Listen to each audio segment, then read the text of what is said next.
Devenir un succès véritable, quel que soit ce que vous définissez comme un succès, que ce soit l'abondance financière, la richesse matérielle, l'épanouissement personnel profond, la reconnaissance professionnelle ou toute autre forme d'accomplissement qui fait vibrer votre âme, ce n'est absolument pas un tour de magie, pas une illusion mystique ou un sortilège sorti d'un conte de fées. Ce qui rend ce chemin si ardu et décourageant pour tant de gens, c'est simplement leur manque criant de croyances authentiques, cette incrédulité viscérale qu'un tel destin puisse leur arriver à eux, personnellement, dans leur vie quotidienne marquée par les routines et les échecs passés. La réalité brute, c'est que c'est non seulement possible, mais hautement faisable, accessible à quiconque est prêt à se transformer de l'intérieur. Voyez-vous, pour y parvenir, vous devez changer radicalement. Si vous persistez à répéter les mêmes actions stériles, les mêmes habitudes limitantes que vous avez toujours eues, vous récolterez éternellement les mêmes résultats décevants, les mêmes frustrations recyclées qui vous maintiennent enchaînés à une existence médiocre. Si vous vous trouvez aujourd'hui dans une phase de votre vie qui vous rend profondément malheureux, insatisfait, piégé dans un cercle vicieux, alors il est impératif que vous changiez quelque chose de fondamental, de structurel en vous-même. En fin de compte, pour obtenir un changement durable, profond et irréversible dans n'importe quel domaine de votre existence, qu'il s'agisse de votre carrière, de vos relations, de votre santé ou de votre spiritualité. Vous parlez en réalité d'une seule chose essentielle: élever vos standards personnels, redéfinir vos exigences minimales envers vous-même, avec une fermeté implacable. Je le répète toujours aux gens qui viennent me voir en quête de guidance. Si vous voulez savoir comment révolutionner complètement votre vie, voici la formule magique, en 3 mots simples, même si cela peut sembler banal ou terre-à-terre au premier abord. Élevez vos standards. Un changement durable n'est pas comparable à un objectif fugace, un but distant et aléatoire que l'on atteint par pur hasard ou motivation passagère. Vous n'atteignez pas toujours vos objectifs ambitieux et lointains, mais vous vivez invariablement selon vos standards quotidiens, car ils imprègnent chaque choix, chaque décision inconsciente que vous prenez. Pour mieux illustrer cela, pensez-y sous cet angle. Tout le monde dans la vie obtient ses musts absolus, ses nécessités inconditionnelles qu'il s'impose. En revanche, les shoulds, c'est il faudrait, tiède et procrastiné, passent souvent à la trappe. Mais quand vous déclarez qu'une chose est un must absolu pour vous, quand vous coupez court à toute forme de demi-mesure ou d'échappatoire, quand vous vous affirmez avec conviction « Je trouverai le moyen, je forgerai le chemin, quoi qu'il en coûte, même si cela demande des sacrifices extrêmes ». Alors les êtres humains, dans leur résolution intérieure profonde, qui n'est autre qu'une élévation radicale de standards transformés en must inébranlables, découvrent invariablement une voie, un sentier vers la réalisation. Quel est votre pourquoi profond, cette raison viscérale qui vous fait bondir du lit chaque matin? Pourquoi sortez-vous pour vous entraîner, pour pratiquer sans relâche, prêt à donner tout ce que vous avez dans le ventre? Je sais que si je rate le prochain contrat, la prochaine opportunité, ce ne sera pas par manque d'effort total, parce que j'aurai tout mis sur le terrain, sans un once de regret ou de « et si ». Vous savez pourquoi je fais ce que je fais, avec une passion si dévorante et authentique? Parce que mon grand-père a abandonné l'école secondaire sans diplôme, mon père a suivi le même chemin tragique. Et moi-même, j'ai connu cette même dérive autrefois, larguant les études pour survivre. Mais nous sommes sur le point de briser ce cycle infernal de génération en génération, de rompre les chaînes de l'échec hérité. Je fais ce que je fais, avec une intensité qui frise la folie, pour que mon fils n'ait jamais à endurer les mêmes humiliations, les mêmes portes fermées, les mêmes luttes acharnées que j'ai traversées dans ma jeunesse. Certains d'entre vous doivent littéralement abandonner leur téléphone portable, cette chaîne moderne qui vous retient prisonnier. Le temps infini que vous passez à scroller sur ces écrans lumineux pourrait être canalisé vers votre succès véritable, vers des actions concrètes qui construisent votre avenir.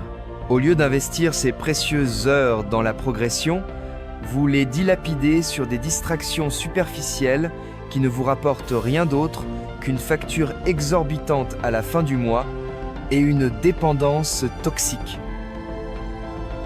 Et quelqu'un peut être une pub, un influenceur ou la société vous a convaincu que vous ne pouviez pas vivre sans cela? Je parle maintenant d'aller en profondeur, de renoncer à des choses essentielles, de sacrifices profonds pour émerger transformé. Regardez ce que dit si justement Charles Dickens. Être capable, à tout moment de notre existence, de sacrifier ce que nous sommes aujourd'hui, nos conforts, nos excuses, nos zones de sécurité, pour ce que nous pourrions devenir. Une version supérieure, rayonnante de potentiel réalisé. Je ne suis pas doué en maths? Vous avez raison. Vous n'avez jamais vraiment étudié avec sérieux, jamais plongé dans la discipline requise. Je ne suis pas bon en écriture? Parce que vous n'avez jamais pris la plume, jamais couché vos idées sur papier avec persévérance. Mais je vous défie. Je vous provoque. Échouez en écriture pendant une année entière. Persistez malgré les rejets, les critiques acerbes, pour voir si vous émergez à l'autre bout, affûté et maître de votre art. Je vous défie d'échouer, de reprendre la même classe encore et encore, de refuser de lâcher comme si vous étiez fragile, comme si l'effort vous brisait les ailes. L'anxiété n'est rien d'autre que s'angoisser pour un événement qui n'a même pas encore eu lieu, une ombre fantôme dans votre esprit. Certains d'entre vous sont si obsédés par la menace d'un problème hypothétique que vous vous paralysez avant même qu'il ne se concrétise. Vous n'êtes pas vraiment en danger. C'est juste que le danger vous a effleuré de son aile. Et cette menace vague, ce « et si » incessant, vous épuise mentalement, vous ronge comme un acide lent. Pourtant, les catastrophes que vous redoutiez tant n'ont souvent jamais lieu. Elles s'évaporent comme un mirage au lever du soleil. Mais si vous laissez ces pensées toxiques s'installer durablement, squatter votre esprit comme des intrus, elles réussiront à vous dépouiller de votre paix intérieure profonde, de votre joie authentique, de votre vitalité même.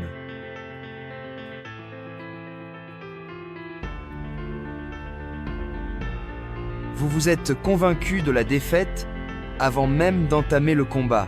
L'esprit est le vrai champ de bataille, le théâtre principal où se livre la guerre décisive pour votre destin.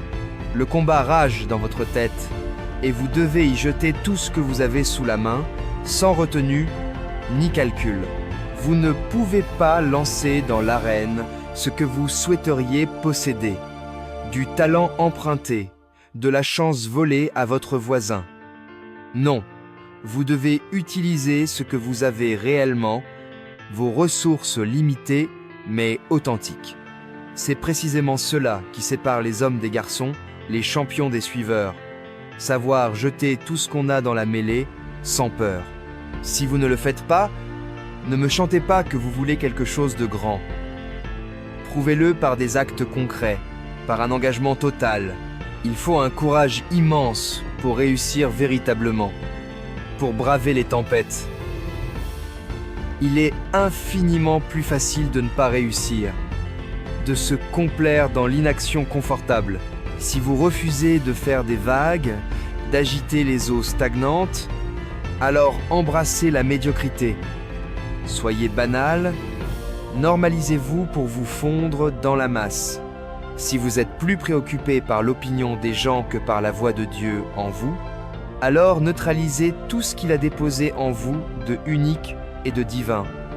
Habillez-vous comme eux, marchez à leur rythme. Agissez comme des clones. Mangez leur même plat fade. Fréquentez leur même cercle étroit. Pensez leurs pensées préfabriquées. Imitez leur routine vide. Une fois que vous avez annihilé votre singularité, votre essence irremplaçable, vous n'avez plus besoin de courage. La conformité est un cocon sans risque. Mais il en faut du courage pur pour oser être différent, pour rayonner d'une lumière qui dérange. Votre don peut être n'importe quoi d'extraordinaire. Ne le limitez pas à des clichés comme courir vite, sauter haut, chanter faux ou danser maladroitement. Je vous le dis avec conviction. Votre don est cette activité que vous exécutez avec une excellence naturelle, absolue, en y mettant le moins d'efforts conscients, comme si cela coulait de source, fluide et instinctif. Pour moi, c'était la comédie. Ce rire qui jaillissait sans forcer. Une fois identifié, c'est le point de départ exaltant. Mais il reste un océan de travail à accomplir, même après cette révélation. Vous pouvez croire en votre potentiel autant que vous le souhaitez. Vous autoconvaincre dans le miroir, mais sans effort concret. Soutenu vers cet horizon, vous resterez assis là, les bras croisés, dans un vide abyssal d'inaction. Je veux qu'ils comprennent profondément que vous êtes l'architecte de votre demain, le maître d'œuvre de votre avenir radieux. Je m'inspire des frères White, ces visionnaires audacieux qui ont osé croire, contre vents et marées, qu'ils pouvaient inventer une machine pour s'arracher du sol terrestre vers les cieux infinis, défiant les lois physiques apparentes. Vous n'avez jamais regardé votre reflet dans le miroir et admis à voix haute que vous vous êtes laissé tomber, que vous avez trahi vos propres rêves les plus chers. Jusqu'à ce que vous atteigniez ce point de reckoning brutal, j'ai déçu moi-même, je me suis saboté. Rien de véritable ne bougera. N'êtes-vous pas assez brave pour affronter cela? Au lieu de rejeter la faute sur autrui, regardez-vous en face. La raison pour laquelle je ne réussis pas, c'est mon patron, mes collègues? Avez-vous jamais osé vous confronter dans le miroir en disant « Je ne me lève pas à l'heure, je traîne au travail en retard, je ne donne pas 120% une fois sur place, j'ai laissé tomber ma propre promesse ?» Vous vous devez une explication honnête, impitoyable. Fixez vos yeux et interrogez-vous. Pourquoi donnez-vous seulement 50% d'efforts? Qu'est-ce qui ne va pas chez vous pour tolérer cette tiédeur? Mettez-vous au défi, imposez-vous une punition constructive. Plus de télé en boucle, plus de grignotage compulsif, plus de desserts sucrés, plus d'alcool pour l'instant. Dites-vous non fermement, car vous vous devez une dette morale, un investissement en vous-même. Voyez-vous, je suis une graine au sens profond du terme, pleine de potentiel latent, mais une graine doit être plantée dans un sol fertile, couverte de terre sombre et nourricière. Si vous prenez une graine et la balancez négligemment sur du béton nu sous un soleil implacable, elle se flétrira et périra en un clin d'œil. Mais devinez quoi? Cette saleté, cette terre brute et ingrate est absolument nécessaire pour la croissance organique et le développement robuste. La terre forge le caractère inébranlable. Elle instille ce facteur de poussée irrésistible qui vous propulse à travers les épreuves. Et vous recevez cette terre sous 1000 formes variées. Tous ceux qui ont eu de la boue jetée sur eux par la vie, critiques acerbes, ragots malveillants, accusations infondées. Cette boue n'est pas toujours ce que vous désirez. C'est un collègue qui médit de vous au bureau, quelqu'un qui vous accuse à tort d'une faute imaginaire, ou un sceptique qui vous répète que vous n'y arriverez jamais. Mais comprenez-le, cette boue bâtit en vous un caractère d'acier. Quand il parle en mal de vous, cela vous enseigne l'art de résister, de tenir bon, de transformer l'adversité en carburant, selon le degré d'excellence suprême que vous visez, et particulièrement si vous lancez une entreprise de zéro, vous devez travailler super dur, avec une intensité surhumaine, sans quartier. Qu'est-ce que super dur signifie en pratique? Concrètement, eh bien, quand mon frère et moi avons fondé notre première compagnie, au lieu de nous installer dans un appartement douillet et confortable, nous avons loué un minuscule bureau exigu où nous dormions à même le canapé usé. Nous nous douchions aux douches collectives de la YCA et notre détermination était si ardente que nous n'avions qu'un seul ordinateur. Le site web tournait en journée pour les clients et je codais frénétiquement la nuit, 7 jours sur 7, sans une pause, sans répit. Chaque heure éveillée était un investissement total dans le grind acharné. C'est l'essence même du succès. Si vous lancez une affaire, affûtez votre focus comme une lame, car la perspective est tout, elle détermine votre réalité. Laissez-moi vous dire une vérité crue. Le problème majeur, chez la plupart d'entre vous, c'est que vous percevez le difficile comme une malédiction négative. Un mur infranchissable qui vous écrase, pour de vrai, sans blague. Mais je vous exhorte, je vous implore, voyez le difficile différemment à travers un prisme transformateur. M'entendez-vous bien? J'ai besoin que vous réinterprétez le difficile dès maintenant. Prenez cet haltérophile qui contemple ses haltères massifs. Ce fer brut est lourd, écrasant, et il sait pertinemment qu'il va déchirer ses muscles, fibre par fibre, les mettre en lambeaux. Il l'accepte sans broncher, mais ce qu'il saisit au plus profond de son être, c'est que si ces tissus se déchirent sous l'effort, ils se régénéreront, se reconstruiront plus denses, plus puissants, plus résistants. Écoutez-moi attentivement. Plus vous traversez d'épreuves cumulées, plus c'est difficile et impitoyable, plus le challenge vous malmène, plus vous bâtissez du muscle intérieur, cette résilience mentale, cette force d'âme qui défie les limites. Le plus dur c'est, m'entendez-vous? Plus le défi est intense et impitoyable, tout ce que vous forgez, c'est du muscle pur. Vous bâtissez du muscle spirituel et physique.